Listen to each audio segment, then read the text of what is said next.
right now under Virginia law, because California banned gasoline-powered cars by 2035, Virginia must do the same thing unless they undid it. And so this should be a huge issue, great issue for Republicans. Welcome to The Debrief, where we talk with the Washington Examiner's top journalists about the headlines they're covering this week, where the story's going next. Sarah Westwood, and I'm here today with commentary editor Conn Carroll. Conn, California is having something of an energy crisis right now. You know, Governor Gavin Newsom sort of infamously passed a law or signed a law trying to phase out gasoline cars and then immediately turned around and told electric car drivers not to charge their vehicles. You wrote about how other states, though, might be bound inadvertently to follow California's lead. Why?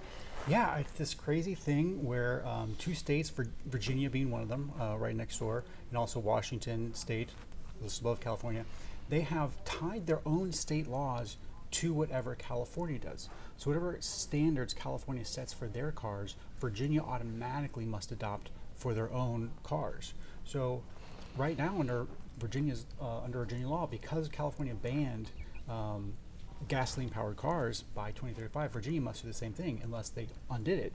And so this should be a huge issue, great issue for Republicans. Glenn Youngkin already has done a number of speeches on it, saying, look, we can't get rid of cars in Virginia. We need them back. So we need to undo what the Democrats did in Virginia and untie ourselves to the Titanic that is California. You know, there's less focus, at least in the mainstream conversation, about the Biden administration's overall national energy policy right now because gas prices are coming down.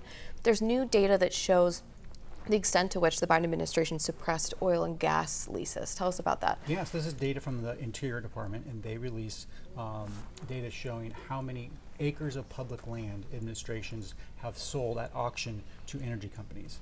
Now, Biden has only sold 130,000 acres so far in his 2 years.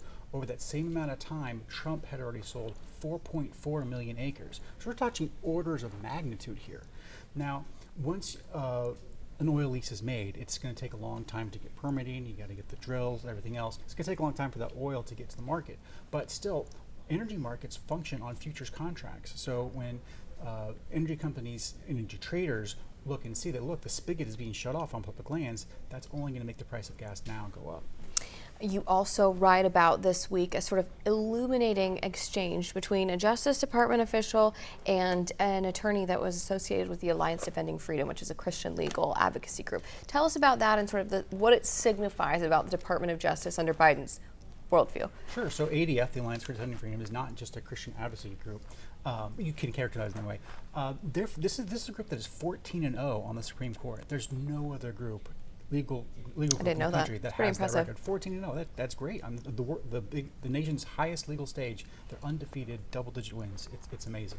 But you have this Justice Department lawyer. He's a career person, right?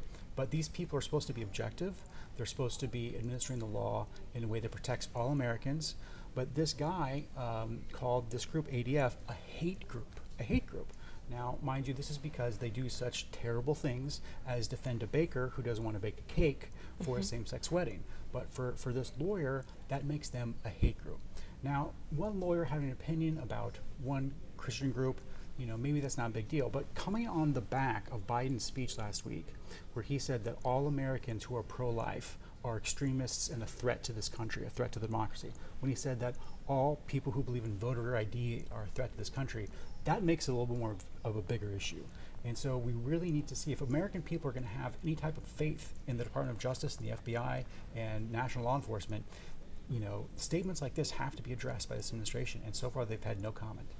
Well, Conn, thank you so much for being here today. Absolutely. You can get more reporting from Conn and the rest of the commentary team at washingtonexaminer.com.